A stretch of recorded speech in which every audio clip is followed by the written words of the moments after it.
اور اب استقبالیہ کلامات کے لیے میں دعوت خطاب دے رہا ہوں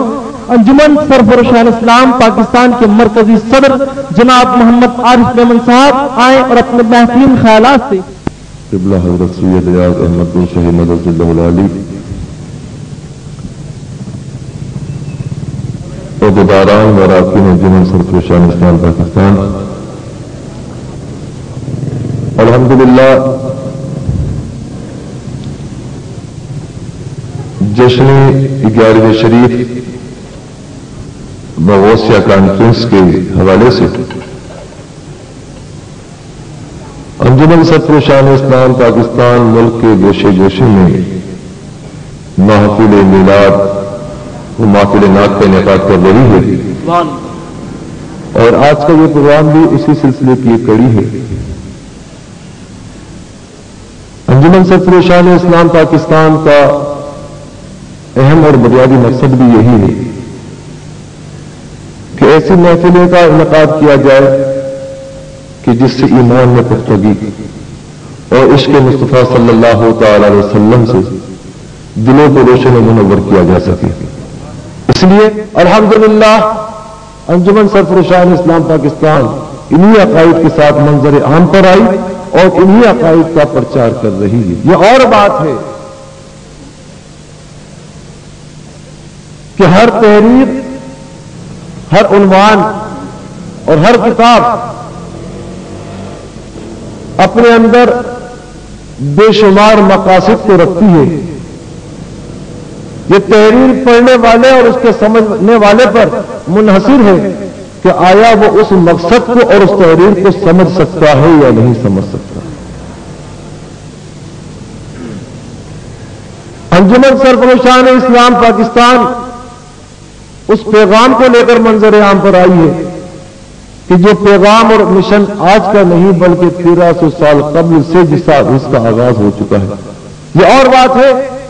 کہ ہم اپنے اس مقصد کو چھوڑ چکے ہیں، ہم اپنے اس مقصد کو بھول چکے ہیں، اور چونکہ وہ مقاصد ہمارے دلوں سے دور ہو چکے ہیں، ہماری تحریروں سے دور ہو چکے ہیں، لہذا وہ مقصد اور مشن ہمیں نیا نظر آتا ہے، کیونکہ ہم اس کو سمجھنے سے قاصر ہیں۔ ہمارے میں وہ قوت اور وہ صلاحیت نہیں ہے کہ جو ہم ایسی تحریر کو سمجھ سکیں کہ جو ایمان کی پختگی کے لیے بنیادی اہمیت کی حامل ہے۔ انجمن سرفروشان اسلام پاکستان کو یہ اعزاز اور شرف حاصل رہا ہے کہ سرکار دو عالم صلی اللہ تعالی علیہ وسلم کا وہ پیغام اور وہ مقصد اور وہ مشن کہ جس کو آپ صلی اللہ تعالی علیہ وسلم نے اس دنیا میں آتے کے ساتھ جس پیغام کو عام کیا، الحمدللہ انجمن ہذا بھی اس پیغام کو عام کرنے کی صحیح اور کوشش کر رہی ہے کہ سرکار دو عالم صلی اللہ تعالی علیہ وسلم لوگوں کو زبان سے کلمہ نہیں پڑھایا کرتے تھے، بلکہ جب ان کے دلوں پر نظر ڈالتے تھے تو ان کے دلوں میں سے اللہ کے نام کی اور کلمے کی آواز گونجا کرتی تھی۔ اور انجمن سرفروشان اسلام پاکستان بھی لوگوں کو زبان سے اللہ کرانے کے لیے منظر عام پر نہیں آئی، بلکہ لوگوں کے دلوں میں اللہ کے نام کو بسانے کے لیے منظر عام پر۔ اور الحمدللہ لاکھوں نوجوان پاکستان کے اندر آج اس آواز کو اپنے دل میں بسائے ہوئے ہیں اور ان آواز کو اپنے کانوں سے سن رہے ہیں۔ یہ اور بات ہے کہ نہ سمجھنے والا اگر نہ سمجھ سکے،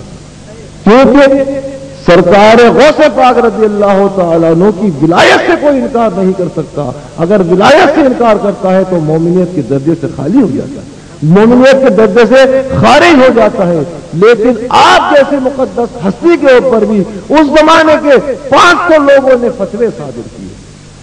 تو آج الحمدللہ انجمن سرفروشان اسلام پاکستان بھی اسی پیغام کو لے کر چل رہی ہے، لیکن اس کے باوجود بھی آپ اپنے مشن کو جاری اور ساری رکھے تھے۔ مجدد الاسقلانی رحمت اللہ علیہ نے اسی پیغام کو عام کرنے کے لیے جیلوں کے سلاخوں کے پیچھے اپنی عمر کا ایک حصہ کاٹا۔ الحمدللہ انجمن سرفروشان اسلام پاکستان انہی کی سنت کو لے کر منظر عام پر آ رہا۔